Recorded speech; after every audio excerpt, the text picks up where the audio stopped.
Today on the show, I am speaking to the legendary Neale Donald Walsch about his latest book, The Storm Before the Calm, and his take on what's happening this year of 2012. So stay tuned.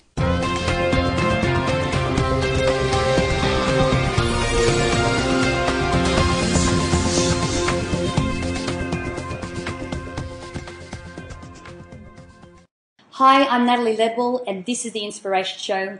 And today, my very special guest that I have with me today is the amazing Mr. Neale Donald Walsch. Hi, Neale. How are you today?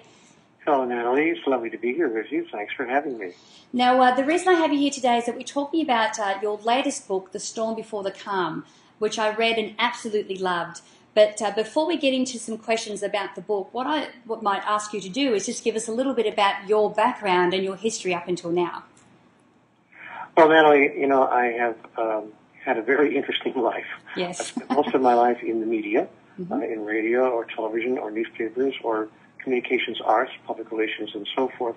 But to make a long story very short, around my 50th birthday, my whole life fell apart, and I had no idea where I was going to go from there. I lost my job. I had a terrible car accident. I broke my neck. I was wearing what they call a Philadelphia collar, a supportive device to keep my head up for a year and a half. I was in physical therapy twice a week for all that time. And my marriage fell apart. Everything happened at once is the point I'm making. And I found myself really taking the kind of look at life that a lot of people take, I guess, around the age of 50, but perhaps not as dramatically as I did. In fact, I wound up having to live on the street. I fell through the cracks of the social welfare system, and there I was, literally walking the streets with nowhere to live, living outside for an entire year of my life, asking people for a few coins or perhaps some folding money if they would be so generous so that I could at least get through the day. And that kind of experience, Natalie, will cause, as you can imagine, cause anyone to become very introspective. And it did that with me. I began asking the truly fundamental questions of life, such as what is life really all about? What are we doing here? Who am I? Why am I here? And somebody give me some direction, please. And I was, as I said, 50 years old. I was not a young man.